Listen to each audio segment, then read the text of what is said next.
أهلا بيكم في قناتنا وتلك كانت قصتي. لو عندكم أي مشكلة تقدروا تبعتوها لنا على صفحتنا على فيسبوك أو تحت في صندوق التعليقات، وإن شاء الله هنساعد بعض عشان نلاقي لها حل. ومعانا مشكلتنا النهاردة. أنا هدير، مشكلتي بدأت لما كان عندي 28 سنة. كنت متجوزة بقالي 4 سنين من طبيب شاب أكبر مني ب7 سنين، واتخطبت بسرعة واتجوزت بعد شهر واحد، وسافرت معاه أمريكا عشان يكمل دراسته. كانت حياتي مستقرة نوعا ما، فيما عدا شعوري بس بالحنين لأهلي وشوية مشاكل زي أي زوجين. وفي السنة الأولى من جوازنا حملت، لكن ربنا ما أمرش إنه يكمل. ورغم كل اللي حصل الحياة كانت جميلة، وجوزي كان بيشاركني في كل تفاصيل حياته. لو عنده محاضرة يقعد يشرحها لي، وكنت بساعده وأصور له ورق.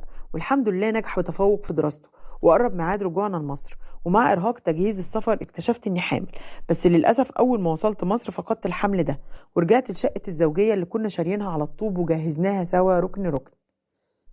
وعدى شهر واحد على رجوعنا، بدأت مشكلة حياتي اللي ما كنتش عارفة كل أبعادها. حماتي هي الزوجة التانية الحماية، اتجوزته وهو أكبر منها ب25 سنة. كان عنده من مراته الأولانية 6 أطفال. حماية كان رافض يخلف منها وهي أصرت، فقال لها مسموح لك بطفل واحد فقط اللي هو جوزي. على الرغم من إنه له 6 إخوات في قمة الأدب والأخلاق والمراكز الاجتماعية المرموقة، إلا إنها دايما كانت بتقول عليه وحيد، ودايما تقول لي عاوزة البيت يتملى عيال علشان ابني وحيد. ده أنا وقفت حياتي عليه لحد ما بقى دكتور، وقلت هتسافروا 2 ترجعوا لي 4. كل يوم تكرر الكلام ده قدام جوزي لحد ما بدأت معاملته تتغير معايا، بس سكت وصبرت وقلت مع الوقت هيرجع زي الأول. للأسف الأمور بقت أسوأ، وحماتي بقت تتدخل أكتر في كل كبيرة وصغيرة، لحد ما حياتي بقت جحيم. وللأسف طول الوقت كانت بتعايرني بان فلانة خلفت وهي متجوزة بعدي، وفلانة عندها طفلين وهي متجوزة معايا، كأن اللي حصل لي ده بإيدي. وكان جوزي بيرفض اي واحدة صاحبتي معاها اطفال تيجي تزورني، ويقول لي محدش يحبي هنا الا ابني. وفي وسط كل ده حملت لتالت مرة.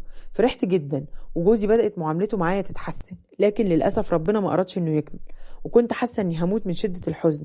الدكاترة اجمعت ان مفيش سبب واضح، وبدل ما حماتي تقف جنبي في محنتي لقيتها قطعتني وقالت لجوزي انه لازم يطلقني ويتجوز. فكلمتها في التليفون وقلت لها ولو اتجوز واحدة تانية ومخلفش.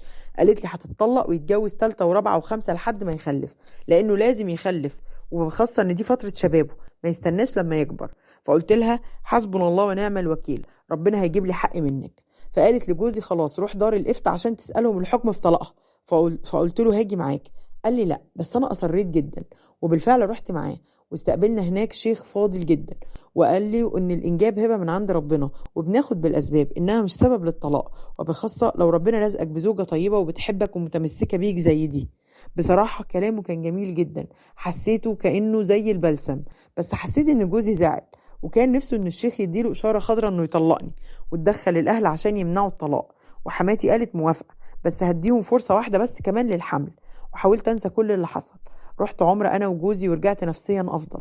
وبعد 3 شهور جوزي خدني ورحنا البيت والدي في زيارة عادية، فلقيته استأذن وقال لي حصل وارجع. كل ما اتصل بيه ما يردش. لقينا حماتي بتتصل بابويا وتقول له تعالى خد عفش بنتك بسرعة، لأن ابني هيطلقها ويتجوز الأسبوع الجاي. اتصدمت صدمة عمري. عشت أيام وحشة، كنت كل يوم بسأل نفسي ليه الإنسان يظلم أخوه الإنسان بسهولة كده؟ ليه اللي كان جوزي طلقني وبعني بالسهولة دي رغم كل اللي عملته عشانه؟ وبعدين اشتغلت والحمد لله نجحت في شغلي. كنت بشتغل من 8 الصبح لحد 6 بالليل، برجع مش شايفة من كتر التعب. والحمد لله ربنا كرمني واشتريت عربية جديدة من فلوسي. وبعدها اشتريت شقة قريبة من بيت أهلي بس لسه ما كنتش فرشتها. وفجأة واحد زميلي في الشغل لقيته بيقول لي إنه معجب بيا وعاوز يتقدم لي. في الأول أنا رفضت لأن ما سبقش ليه الجواز قبل كده، وخفت إن حد من أهله يرفضني، وأنا نفسيا مش هستحمل إهانة تاني. لقيته مصر عليا جدا وجاه لوالدي وجاب أهله كلهم وأصروا إنه يخطبني، والحمد لله اتجوزنا. قبل الجواز صارحته بسبب طلاقي، وانه ممكن ما اقدرش اخلف رغم ان كل تحاليلي كانت كويسه. فهو قال لي ان ده مش فارق معاه نهائي، وانه كمان عنده مشكله بسيطه في موضوع الانجاب ومش شاغل باله بالموضوع ده، ومؤمن تماما انه نصيب وانه بيحبني لشخصي. وعدت الحياه اول سنه بينا هاديه وجميله، لحد ما فجاه اكتشفت اني حامل. بدات اخاف واسترجع كل المشاعر الحزينه اللي حصلت لي قبل كده، وقلت لجوزي، فقال لي سيبيها لله واوعي تفكري. ورحت للدكتور قال لي ان امورك مستقرة والحمد لله يا رب. ربنا اراد وتم الحمل على خير، وجبت بنتي الكبيرة. وبعدها في اقل من سنة حملت في ابني، والحمد لله عوض ربنا كبير ليا. واحدة جارتنا جت تبارك لي على ابني، وقالت لي ان جوزي الاولاني اتجوز 2 لحد دلوقتي بعدي وما خلفش. فانا قلت لها ربنا يكرم الجميع، مش عاوزه كلام نهائي عنه. بعدها باسبوع تقريبا لقيت رقم غريب بيرن لي، فكرت حد من الشغل لاني كنت واخده اجازه. طلعت ام جوزي الاولاني، ولقيتها بتقول لي انا طالبه منك انك تسامحي ابني وتسامحيني، لانك حاسبنتي فينا، وابني اتجوز 2 وما خلفش رغم انه عمل حقن مجهري تاني مره، وحصل نفس اللي كان بيحصل معاكي. قلت لها ربنا ييسر الخير للجميع وقفلت. لقيتها بعتت لي رساله اني لازم اقول لها اني مسامحاهم، واني بقيت ام زيها، وبقيت مقدره حزنها على ابنها. فما ردتش عليها، وبصراحه انا مش قادره اسامح نهائي. انا كنت كل يوم بصلي قيام ليل وبدي عليها وعلى ابنها. بعتت لي وسيط تترجاني اسامحها علشان ربنا يبارك لي في ولادي. سالت شيخ وقال لي ان ده ملوش اي علاقه، وان لو مش قادره اسامح مش لازم اسامح. قولي لي اعمل ايه؟ انا محتاره. الحياه فيها محن واختبارات قاسيه جدا.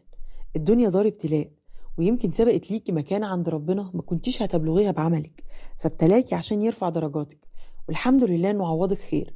تصدقي بالأذى النفسي اللي تعرضتي له، وسامحيهم لوجه الله عشان تقفلي الباب ده للأبد. ربنا قال في كتابه الكريم في سورة آل عمران: الذين ينفقون في السراء والضراء والكاظمين الغيظ والعافين عن الناس والله يحب المحسنين.